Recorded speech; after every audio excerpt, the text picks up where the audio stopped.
नमस्कार दोस्तों, आज हम भगवान शिव के पहले ज्योतिर्लिंग की कथा के बारे में बताएंगे, तो चलिए शुरू करते हैं।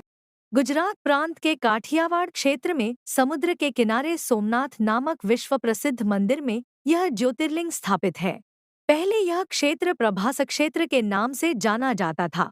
यहीं भगवान श्री कृष्ण ने जरा नामक व्याध के बाण को निमित्त बनाकर अपनी लीला का संवरण किया था।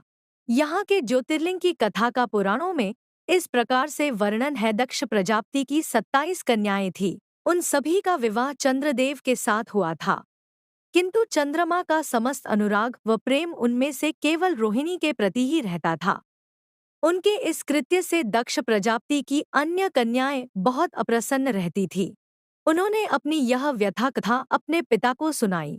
दक्ष प्रजापति ने इसके लिए चंद्रदेव को अनेक प्रकार से समझाया, किंतु रोहिणी के वशीभूत उनके हृदय पर इसका कोई प्रभाव नहीं पड़ा।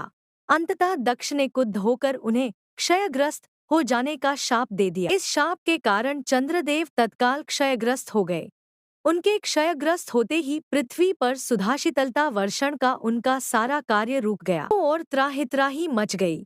चंद्रमा भी बहुत दुखी और चिंतित।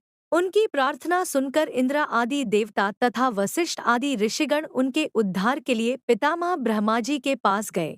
सारी बातों को सुनकर ब्रह्मा जी ने कहा, चंद्रमा अपने शाप विमोचन के लिए अन्य देवों के साथ पवित्र प्रभास क्षेत्र में जाकर मृत्युंजय भगवान शिव की आराधना करें।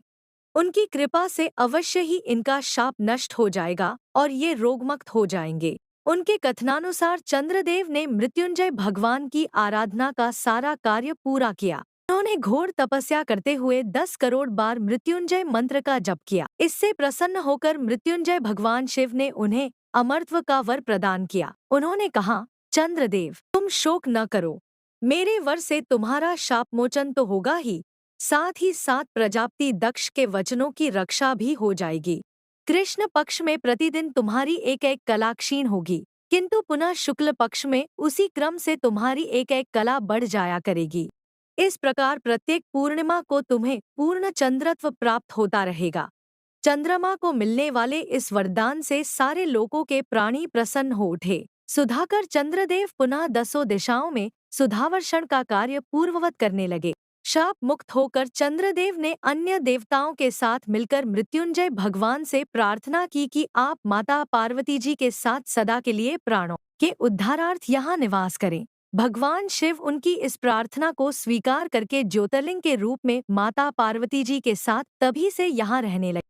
पावन प्रभास क्षेत्र में स्थित इस सोमनाथ ज्योतिर्लिंग की महिमा महाभारत, श्रीमद्भागवत तथा स्कंद पुराण आदि में विस्तार से बताई गई है।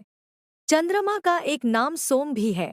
उन्होंने भगवान शिव को ही अपना नाथस्वामी मानकर यहाँ तपस्या की थी। अतः इस ज्योतिर्लिंग को सोमनाथ कहा जाता है। इसके दर्शन, पूजन, आराधना से भक्तों के जन्म जन्मांतर के सारे पाप और दुष्कृत्यु विनष्ट हो जाते। वे भगवान शिव और माता पार्वती की अक्षय कृपा का पात्र बन जाते हैं। मोक्ष का मार्ग उनके लिए सहज ही सुलभ हो जाता है। लौकिक पारलौकिक सारे कृत्य स्वयमेव सफल हो जाते हैं।